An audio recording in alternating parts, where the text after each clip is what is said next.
What's up, guys? My name's Jesse. All right. Hit that subscribe button. We're going to be reacting to Steven Crowder and Nick Fuentes debate. All right. They had a little debate today. I think it went pretty well. I only saw a little bit of it, so thought I'd react with you guys. It's my new channel. Please subscribe. All right. Let's react. Let's go. It is dangerous out there. I think, would we agree on this, that definitely the left as a whole is violent, and those who have achieved power in our institutions, namely academia, media, big tech, the entertainment industry, we could use, I know that you probably would point out Jewry as well. I say the Marxist left, we'll get into that. But enemies of America that I think we both want, that kind of America, have seized significant power in the institutions in our country, and they are a threat. We find common ground on that? Oh, absolutely. Yeah, and it's no question there is a scourge of left-wing violence. I talked about this on my show, even when Luigi Mangione killed that healthcare CEO. It was Thomas Crooks, Luigi Mangione, and then that seemed to ignite this cycle of violence then against Charlie Kirk, against Donald Trump. Even now they say the wildfires in the Palisades was started by some crazed radical leftist. So there's no question that that is going on. And like you say, it's organized and exacerbated by the organized institutional left. So I think we're 100% agreement on that. Okay, good. Now let's get to the part here where we disagree. And I think it's a political strategy prescription. So to be clear, we did play the clip where you said, I'm a moderate Democrat now. I said, look, I think that's hyperbole. I think he's making the point here. Oh yeah, Nick said that he is supposedly a moderate Democrat. You know, he said it a couple times. So this is why all that over this, and now they're having a debate because he said that. So, and you know Steven Crowder, he's conservative maximum. So let's see. So I don't want to do the whole he's a leftist or he's a Nazi. Let's start this way. How about I steel man your argument as I understand it, and you can let me know if I have a decent grasp or correct me. Okay, sure. Okay. So my view is you're issuing a political strategy, right? You are not a leftist. You are not a Democrat. But okay, Republicans have taken your vote for granted. They have not been held accountable. They haven't delivered on any of the promises that they've made. Americans are feeling this right now, particularly young Americans in this economy. They feel as though they're not represented and they're being sold out to big corporate interests, including, by the way, a foreign nation like Israel, placing that above the interests of American citizens. And so we need to speak the only language they understand, which is defeat, make it sting in the midterms, vote Democrat in 2026, so that it will pave the way or allow for a candidate who more effectively represents America first, or a true version of their constituency. Yeah, that's a pretty good summary, yes. Okay. Is there anything that you think I've gotten wrong or would correct? I would add another layer to it, because to me it is a two-parter. It's for 2026, but it also is there's a very significant part of it that's looking ahead to 2028 as well. But that's a big part of it. That's, let's say, half of it. Okay, good. Now do mine. Well, I Pause. think that, you voted for Trump in 2024. I think you'll be voting Republican in 26 and 28. And I think you would probably say that the left is always going to be worse. The Democrats are always going to be worse. And so voting for something worse is always going to be bad. If we want Republicans to be better, we should maybe focus on primaries. And what's more, Republicans are holding back something far worse, which is always going to come from the Democrats. Things like open borders, not only no mass deportations, but also no borders, not only war with Iran, but maybe war with Russia, continuing the war in Ukraine. Basically, it only exacerbates our problems, doesn't actually solve them. Would be something like, I think your position is. I think that's actually relatively fair. I would probably add some layers too. It's multi-pronged. Like, I'm certainly not, I've had plenty of instances where I've not voted Republican, but I have said I am precluded from voting Democrat. So that's a non-starter for me. But I have left it blank when I've had Republicans on the ticket in elections, and Can't, because as a crisis of conscience, I can't violate it and vote for this person. I've even voted third party in local elections because, it's different from national. I think we also both operate. That's one thing I appreciate about you. You're not just the system, man, third party, let's vote Gary Johnson. Like, that under universal suffrage, it's a two-party system and you have to work within that to affect change, right? Right. Yeah, absolutely. Yeah, and I appreciate you being more genuine about that, because a lot of people online just throw their hat and they'll keep you warring with each other. And, so I don't want to do that silly crap today. Okay, so flesh out the plan. I disagree. Vote Democrat in 2026. Why? And then walk me through the plan.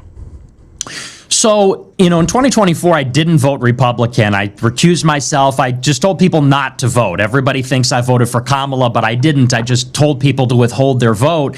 But in 2026, it really did. So you're telling me Nick Fuentes, first of all, that's very weird that he didn't vote. He's one of a huge political influence on the youth. And he's telling people not to vote. And then he's getting accused of voting for Harris. That's just weird to me that he didn't vote. I don't know. Is that strange to you guys? All he does is talk politics. It's like saying that I don't know. That's weird. For me was the war in Iran. I think that, for me, that was the red line. We were promised no new wars. We got a war in Iran. And I really believe that if you vote for Republicans after that, it's almost like you'll tolerate anything, because that's such an explicit betrayal and on a very serious matter. And then what's more, to maybe get into the positive reason for voting Democrat as opposed to withholding your vote or not voting Republican, is I think that when you look at the House of Representatives in particular, and I say this on my show, they exercise oversight powers under the Constitution. And so they can depose, they can compel the release of documents, they can subpoena, form subcommittees. And I really believe that they, set against the Republicans, will actually work to slow down the administration. And it's not just that the administration is not doing things, they're doing things that are bad. They did try to bury the Epstein files. And if it wasn't for the Democrats and a handful of Republicans, they would have never seen the light of day. And then you have the War Powers Resolution in the Senate, which got shut down basically along party lines, with one exception, which was John Fetterman. And so, and then you have a group of Democrats, this is just last week, they put out a letter to the White House asking to disclose Israel's nuclear program. So I would like to see actually Democrats. Can you repeat that last part just for people who maybe missed it? There was a lot of rapid fire, disclosing the nuclear program. Yeah, there was a group of 20 House Democrats. They signed a letter to the White House basically asking the White House to acknowledge that Israel has a nuclear arsenal, because they believe, and I think it's correct, that the lack of disclosure about that creates a risk of miscalculation or escalation. We don't know where Israel's red line is when they would use a nuke. So these are just like a few examples where I think that it's actually a good thing for Democrats to have a divided government with Republicans and slow down and challenge some of the things that are going on, because I think they're not good. And then, if you will, do you want to stop there and then get on to the other part, or do you want me to finish the whole thing? I think so. So let's take all of that, let's take it in totality. First off, I still don't think it's anywhere comparable to the actual progress, the wins that have been made under the Trump administration. Like, I wouldn't say and also I don't think that these are things that you couldn't force Republicans to do. For example, it's a pretty popular position, at least in my experience with Republicans on this show, to remove this ambiguity, this unofficial ambiguity as far as Israeli nukes. I also agree with that. I don't think that it outweighs the mammoth wins, but let's assume that, okay, it's a wash for the sake of this. What I really want to know is, okay, so you vote Democrat. I think you and I would both acknowledge, because you've said that voting Democrat is a way to punish Republicans. You're not going to get the change in this system with the Democrat Party. Do I have that right? This is about fundamentally changing the Republican Party through accountability. Absolutely. Yes, okay. Totally. Okay, good. Just because I don't want people to misconstrue what you just said. Like, so see, Democrats are actually good. Like, they have some bullshit that they throw in every now and then. What do you do after that? So in other words, you're saying this will lead us to a consistent or more representative victory, 2028. What's the roster? Where are the funds? What's the ground game, right? Because it's a big risk handing the country over to the left. We know what they want to do. Well, and see, this is where it gets interesting, and this is where we might disagree on some things. So the way that I see it, 2028 is really what it's all about. I really believe that this administration is just cooked. Like, I don't think there's going to be a course correction. I have no faith in this administration. I think Trump is old. The people around him are very bad. And so I think the real question is, and this is a huge question, who will be Trump's successor? Because that person is going to define the direction of the party. And I really believe there should be a very competitive primary for the presidential race in 28. And what they're trying to do is consolidate support around either Vance or Rubio. As I'm sure you know, behind the scenes, there's a very big fight going on between donors and between party personnel. Are they going to get behind Rubio, which he seems to have the backing of the neocons and Mark Levin and AIPAC and Miriam Adelson? Or are they going to get behind Vance, who has the support of Little Tech, Palantir, Tucker, and he's going to clearly run in the more America First lane. At least nominally, he's going to claim that. And I think that we should not have consolidation where it's 80% behind one candidate. I think it should be wide open. I also don't like either Rubio or Vance because I think you get a neocon or a Palantir guy. And so to me, I don't know. Palantir guy, yeah, but honestly, I would probably vote for Vance. That's just me. I don't know a Democrat right now. I mean, I know maybe one or two that I might vote for, but I don't know. It definitely wouldn't be Newscomb. That's a fact. I don't know. Make the frogs gay. The only way to have an open field is if everyone associated with the administration is sufficiently weakened. So I'm actually rooting for Democrats to degrade and sabotage this administration and the people in it so that they're less politically viable. And maybe that clears the way for a dark horse or an outsider, someone from outside the MAGA, Mar-a-Lago, Trump administration to maybe clinch the nomination in 28. And to me, that's really the big picture. Okay. So here's my primary problem, what you just said. And it's that keyword maybe. So my first question is the roster. You say, yeah, competitive primary. I agree. I hear who you don't want. The roster, the funds, the ground game. Maybe, right? Because you've tried this before. It's failed. The losses are real with the Democrats that we faced. Though I would argue, I think it'd be tough to argue against, worst 3 years in modern American history. The wins, the potential wins that you're describing are imaginary with no concretes. And I know that you talked about this with Dan Bilzerian, so I'm not trying to sandbag you here, but if I'm going, okay, there's a risk. It's a political play. Well, I won't be able to take part, along with many conservatives, Republicans, because I cannot vote Democrat. Doesn't mean I'll vote for Republicans all across the board. Can't vote Democrat, but he can. I don't know why he says he cannot. He can. The roster, the funds, the ground game. The things that you need to win elections in 2028 through the major risk of handing the country over to Democrats when we know that that means open borders, packing the courts, turning them into citizens, right? DEI back in the administration, H-1B skyrocketing again, all of that. Huge risk, concretes, so we see the payoff. See, and this is where you might disagree because I think that's maybe the best argument against it. And you're 100% right. It is an extremely risky play, and I don't underestimate that risk at all, and I don't want to understate it. But here's my reframe. Here's kind of like my game theory reframe of it, is I really believe that this country has serious problems with the debt, with the border. They want a $1.5 trillion budget for the military alone. The Republicans do. We got this war in the Middle East. I really believe that without a radical intervention, like a radically different approach, whether we get a Democrat or lesser of two evils Republican, like a continuity with what we have under Trump, I think that's a no-win proposition. Like, if it's Gavin Newsom, J.D. Vance, or Marco Rubio, if those are our options, and let's say everybody else in the Democratic field, I don't see any of those candidates solving it, fixing it. To me, it's really just a question of how fast or how slow it's all going to come crumbling down. And so that's the only reason why I say, if we degrade the two people in this administration, it's sort of like we know what we're going to get with them and we know it's not going to be radical enough. At least if we tear them down, it's a huge maybe, but then there's an opening that something radical may appear. And I've got some people in mind. I wouldn't say them, of course, because that game about who's going to run and who's going to throw their hat in the ring, and then my endorsement might hurt that person if they're characterized as the Groiper or Caesar or something. I don't think so. I mean, we have examples of that right here. I mean, Ken Paxton, who you may or may not like, but like Brandon Herrera, who was on the show, he won his primary. We had him on the show. I knew him through the GunTube community, and he directly went up against AIPAC. They put out a hit on him, figuratively, to be clear to people watching. He fought them, and he's going to win. He's going to win his seat. He then won the primary. So, no, you could have an effect. I actually think it's a requirement, frankly, considering the risk. If we both acknowledge it, the risk is you say something radical could happen.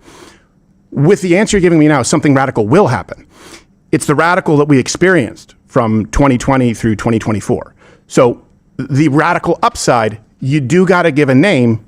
You do have to give some finances and a ground game for us to take that risk. Because I don't think, and I'll make the case here, I don't think there's an equivalent. Yeah, I don't know. You got to give a little bit of credit to Trump with, the illegals coming in, I know it's got to be, there was 10 million that came in through like when COVID happened, like through the Biden administration. Like if you think about it, it's a lot of people. Even, I think it's maybe even 15 million. So, and the wall, I'm not so certain about the wall. I haven't really heard much about the wall, but I know it's record low numbers. Equivalency. If you look at the actual record, Nick, when Democrats controlled the Senate, it gave us open borders, record inflation, right, at 9.1%, trillions in new spending.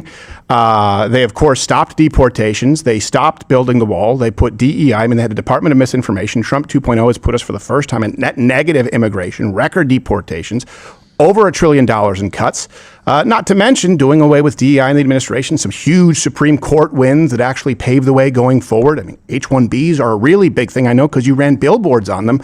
They are not the same. These are actually, I would say, and I think you'd be hard-pressed to argue against, whether they're enough, they are the single biggest rightward shifts domestically that we have seen in modern American history, and that includes Reagan, Nixon, anyone else. Let's not forget that he also signed a bill that no more men in women's sports. Let's get an applause. Yay. No more men in women's sports. All right? So the risk is what we lived through. That's guaranteed to happen unless we have concrete. Yeah, what I would push back on is I really think that you think you're overstating some of the wins. To me, I would just say it's too little too late. I mean, as far as like open borders, that's my favorite one because Trump ran in 2016 saying, we're going to build a border wall. And why a border wall? Because it cannot be torn down. You build a physical structure, Democrats can't undo that. If it's an executive order, like Remain in Mexico or some of those other architecture, they can, and they did. And so it was really Trump's failure to build a border wall. And he enforced it through executive orders, which is why Democrats were able to come in and say, oh, we're just going to undo all of that. And you might say, well, okay, Trump has another crack at it, and the border is secure now. It's like record low crossings. There's no apprehensions at the border. However, it seems that once again, he's given up on the wall. You've got That's incorrect, coming Nick. up. That's incorrect. Nick, he has built more of the wall in his first 6 months than all 4 years of Biden. And it's on track to be done in 2027. Let's call it 28. It's just not. That's pretty crazy. Out of all Biden's whole term, he's got more done in 6 months. That's pretty good. Which walls he built this year? This last year, it's been, as I understand it, hundreds of feet, and they're going to be putting up digital security, right? Because there's certain areas and terrain that are a little bit more complicated, but more than Biden in 4 years. And you're saying vote for those people for 4 years. So there is a difference building anything than nothing. And I agree with you, by the way, like a good example. H-1Bs. Remember, you ran those billboards, right? Yeah. And you and I were on the same page. I don't know if you saw this. I was going hard at Elon Musk on X, on H-1Bs, and President Trump. And by the way, got into an argument with Vivek in person. I suggested a 3-point plan. One of them was a 6-figure fee. So you put up bill. Have you told your audience about the unfathomable wins on H-1Bs? Well, I believe they hit the cap for H-1Bs last year, did they not, in 2025? So 26% reduction in issuances, and new overseas H-1Bs, meaning people who are not in this country, down 87%. They were up anywhere from 20 to 90% under Biden. The denial rate was like 1%, 2% on a really good day. 87% reduction on new overseas H-1Bs with a $100,000 fee. If you put up billboards and people are upset about that, and you and I are in the same camp, have you told your audience about that win? That's the biggest shift we've ever seen in H-1Bs. It's not even close. Again, yeah, I just don't think that's really, when you say, well, they're building hundreds of feet of border wall, that's more than Biden. Well, there's a 26% reduction in H-1Bs. They hit the cap, I believe, 87%. And here's last year. 87%. Here's why. You know why. And Nick, let's both pretend that we're smart enough.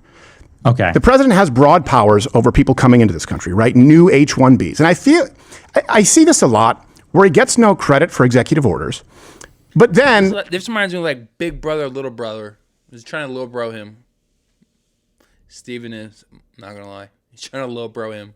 But at the same time, I give Steven his flowers. Like, he's actually, he's done his homework with the statistics and everything. When things get blocked and cut, they also blame Donald Trump and go, why didn't he get these cuts? Well, that's because of 100% of Democrats. And yes, some feckless Republicans. We should know them by name, the Thunes, the Murkowskis, the Collins of the world who should be voted out. But he has broad powers on who's coming in the country. He can slap 100,000 on that, and he did, 87% reduction. To deal with the bulk of H-1Bs, people who are extending them, that would require an act of Congress. So the most potent tool that he has as president, he enacted an 87% reduction in new people coming over. People should know that if they're going to say both sides are the same. Yeah, I mean, maybe I'm just not sure, but I believe he hit the cap for H-1Bs last year. It was 127,000 came in. You're always going to hit the cap when you're talking about people extending H-1Bs. What we're talking about is new people, new Pajeets coming in, right? Yeah. $100,000. And this is important. It also, by the way, this is your job, my job as commentators. It shifts that Overton window where it's like, hey, we were told that they were bringing in, the Haji Elon Musk or the next Brown Nikolai Tesla. Well, $100,000 fee would mean nothing. Instead, people now know these were people coming in to undercut Americans as cheap labor. So that number matters a lot. If Congress would act, you're not going to have it, especially not with more Democrats. I would go further, though, and I would say, so you're still hitting the cap.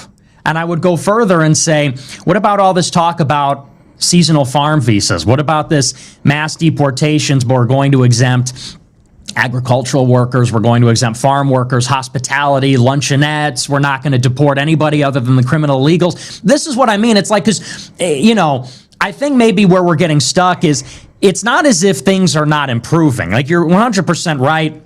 At Department of Labor and at DHS, they are making some policy changes. The $100,000 fee, I think that's great. That's a great start. And cutting down the new overseas visas, that's great too. But once again, we were promised mass deportations. What's more, you had 10 million illegals come in under Biden. And so this is why I say it's just like two. Yeah, 10 to 12 million came in. But, I mean, we're only we still have 2 years left. And I believe he's gotten 600 to 1 million out already.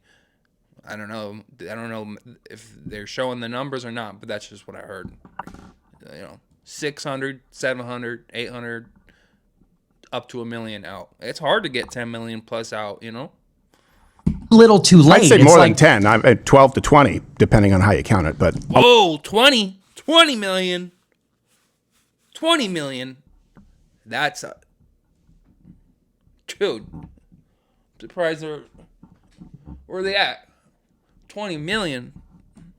Sure. Well, and too many. We agree. Too many.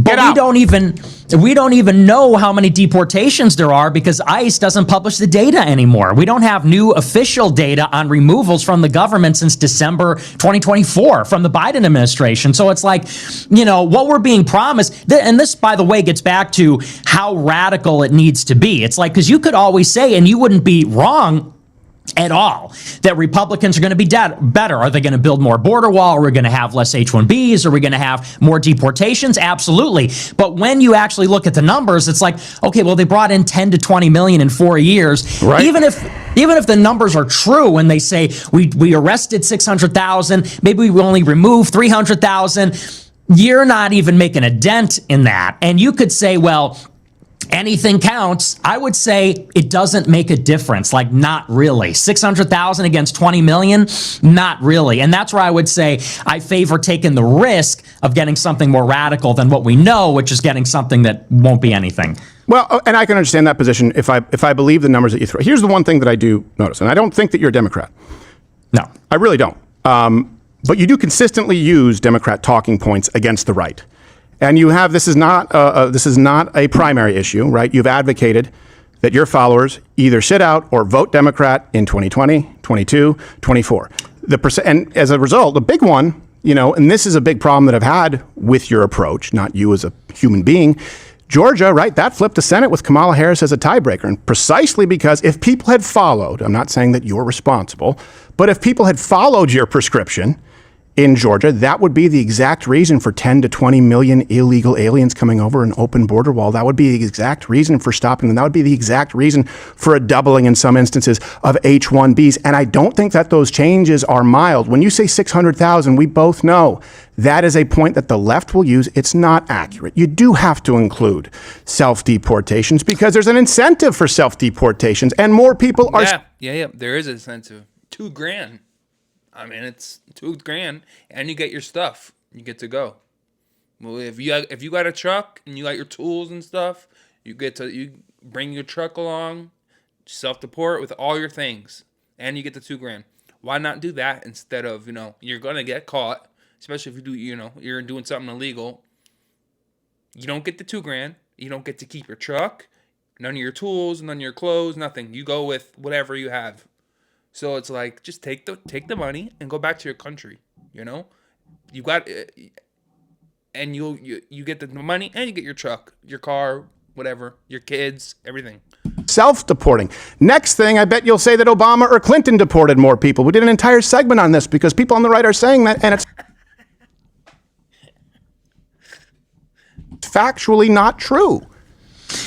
Well, I never encourage people to vote Democrat in 2022, 24. Only this is the first year I've told people to vote Democrat. All those other elections, I told people to sit out selectively or altogether. But the Georgia Senate runoff, which is, I think, what you're talking about, January 5, 2021, with Loeffler and Perdue, this is, again, it's like Trump, I think we both agree, got cheated out of that election. Like, they stole the election. At the same time, Republicans controlled the state legislature in all the swing states: Arizona, Georgia, Michigan, Wisconsin, Pennsylvania. Everywhere where that was being adjudicated, Republicans were in control, and they just refused to do anything. They refused to change the slate of electors. And at the same time that they were telling us we're not going to remedy the election, they were also begging us to vote to hold the line in the Senate. And here I am saying, wait a second, why don't we hold the line in the White House?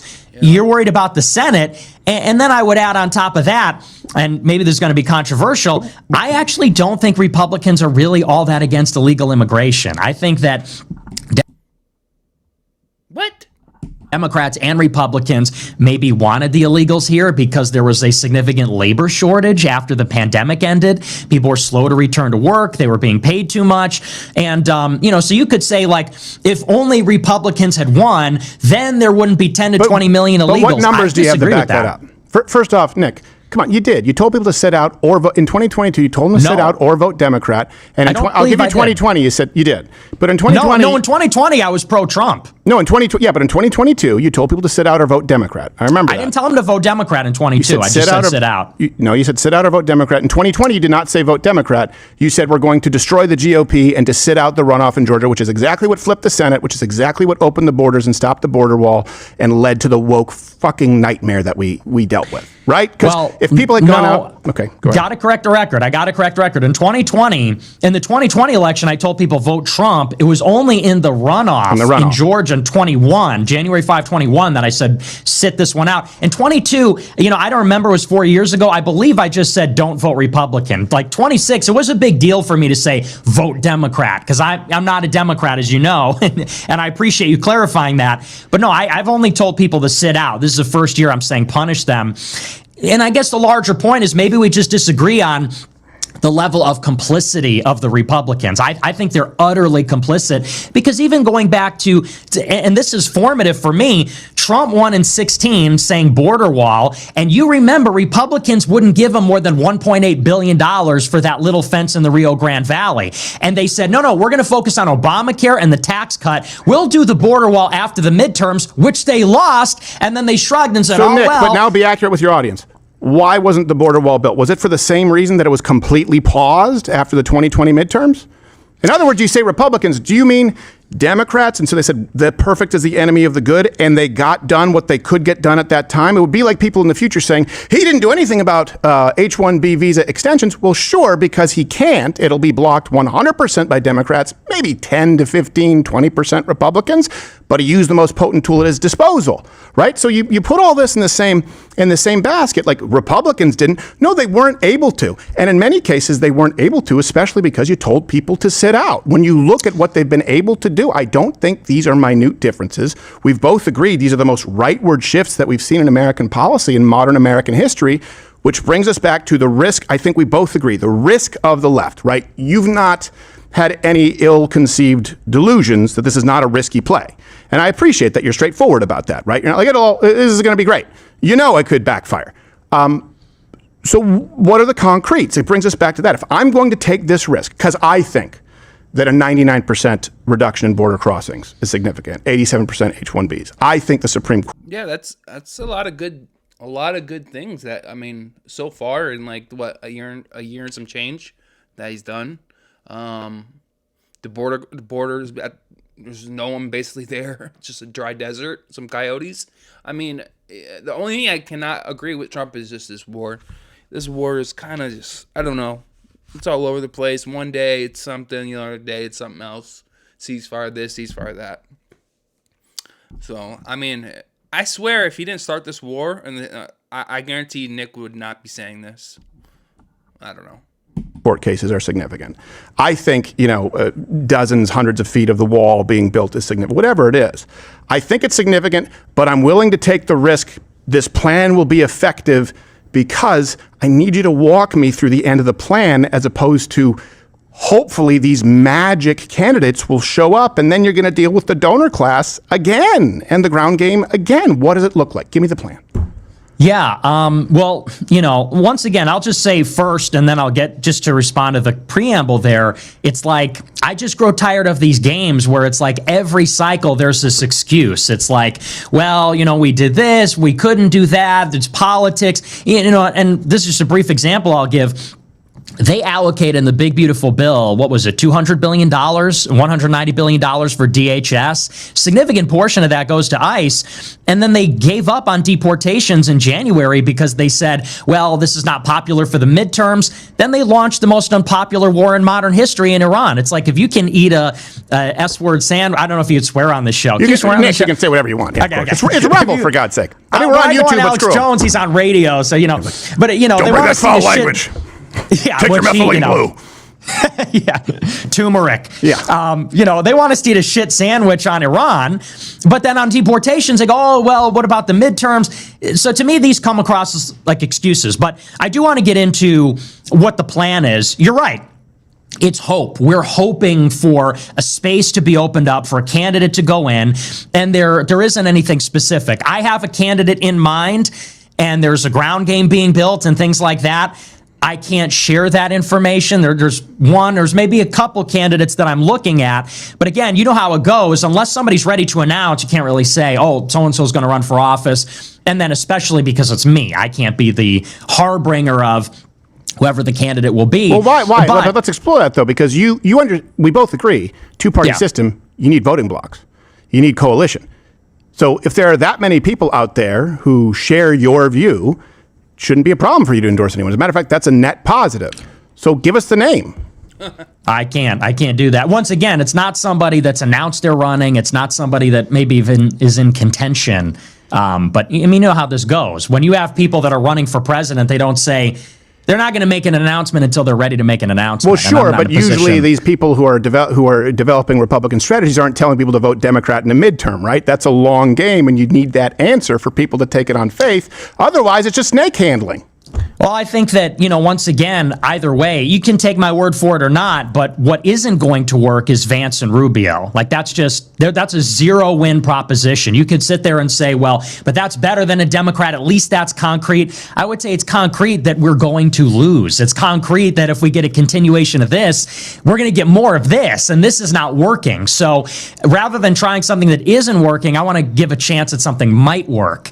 And if people want to take a leap of faith, then I think that's where they need to go. But, Okay, the so way you it is say right now. not working. I guess you would have to define working, right? So, again, this is, right, okay, first net negative migration country, right, for over 30 years. See, I dispute that. I don't think that's true. Okay. All right. What do you guys think? Who do you guys think won so far? I mean, it's pretty much over. Crowder or Nick? I don't know. Crowder's kind of like little bro and, little bro and Nick a little bit. I'm not gonna lie, kind of mogging him a little bit, but yeah. I mean, it's kind of weird how. I just think it's strange how Nick's never voted. That's another weird thing. So yeah, all right. Like, comment, and subscribe, please. It's a new channel. I appreciate it. All right, share, hype it up. All right, and we'll react to some more cool stuff. And hope everyone has a good night. Peace.